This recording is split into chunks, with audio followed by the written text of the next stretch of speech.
Randall Amplifiers, a company with a rich history in the rock and metal space, but dying a slow and painful death as we speak. A little under a year ago, I made a video about Washburn guitars that involved the history as well as the current state of the company. And while researching for that video, another company name came up quite a few times: Randall. If you're a rock or metal player, odds are your introduction to Randall amps was either Dimebag Darrell, Scott Ian, Kirk Hammett, or George Lynch, because these four are probably the most prominent examples of Randall players in this niche of music. So today, in similar fashion to the Washburn video, which will be linked in the end card of this video, let's go over what happened to Randall amps.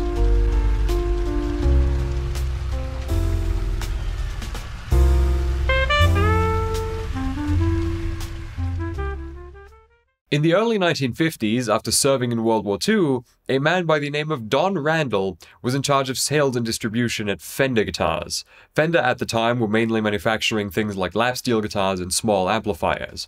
And a fruitful decade and a half of working at Fender later, in 1969, Don moved on to form the Randall Amplifier Company in California. And another 2 decades later, Don sold Randall to the US Music Corporation. And if you've seen my video on Washburn already, then this name should sound familiar.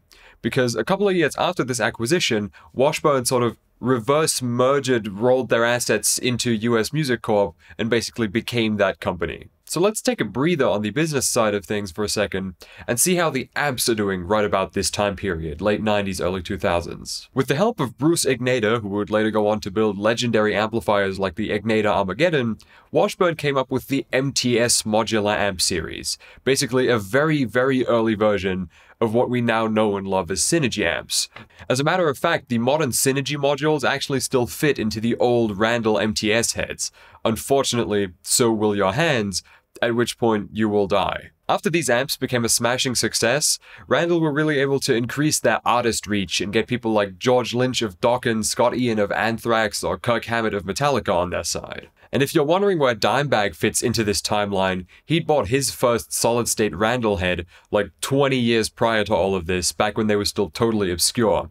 In fact, there's sort of a common misconception about why he started using those in the first place, which is simply because they were solid-state heads, and tube amps at the time were not able to produce as much volume as he wanted. Dimebag actually used some sort of like parametric 4-band equalizer to shape his tone to the point where the amp did not matter anymore and was basically just there to serve as the power amp because it was louder than a tube amp. But I digress. In 2009, not in 2010, as stated on Randall's own website, US Music Corp was acquired by Jam Industries, or well, actually acquired by KMC Music, which is now owned by Jam Industries.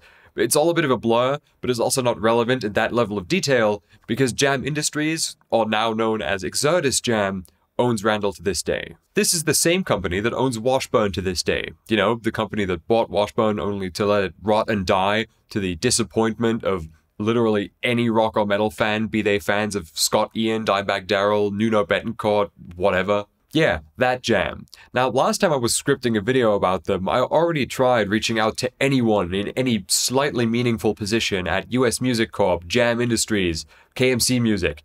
No success, not 1 ounce. There was a brief glimmer of hope when the general manager at US Music got back to me on LinkedIn, but all he ended up doing was giving me the email address of a guy who was actually able to help me out, who then didn't end up responding. But there is one more person that Washburn and Randall have had in common, and that is my friend Ola England, who dissolved his affiliation with Washburn in 2017, taking his guitar designs with him and using those to start Solar Guitars, and discontinued his Randall Satan signature amp in 2019, presumably for the same reasons. I find the last little paragraph in the About section on Randall's website particularly saddening, because it says that after introducing the Kirk Hammett signature amp in 2011, and I quote, "Everyone knew that Randall was on a track to renewed success." And sure, Randall had a few more good years after this, but at this point, despite them officially still being in business, I feel like it's fair to pronounce them dead. Now, the worst part is, I don't even think this was done maliciously, but by all accounts was just lack of care. Lots of companies buy up and kill their competition to, you know, have less competition, but this wasn't that. This was a musical instruments distribution company buying up a musical instruments company and just neglecting it until the employees left. Now, sadly, even through connections, through people who I know for a fact know people who used to work for Washburn, I wasn't able to find anybody who was willing to come on here and talk to me about the company. So this video is once more shorter than I intended for it to be, but that wasn't reason enough to ditch it. Now, unlike Washburn, Randall doesn't seem completely done for, because you can still buy some of their products online in the US, or at least so says the Guitar Center website, but there does not appear to be a single brand new Randall product available at any retailer in all of Europe, which, yeah, is sort of a bad sign. Who knows, maybe we will live to see the redemption of Randall amps sooner or later. I certainly would be stoked, but I'm not going to hold my breath. So thank you for watching. If you like this video, then, like and subscribe. Watch the Washburn video if you haven't already. Maybe I'll put the latest video on this channel on screen as well. Subscribe, hit the bell, leave a comment, and I'll see you around.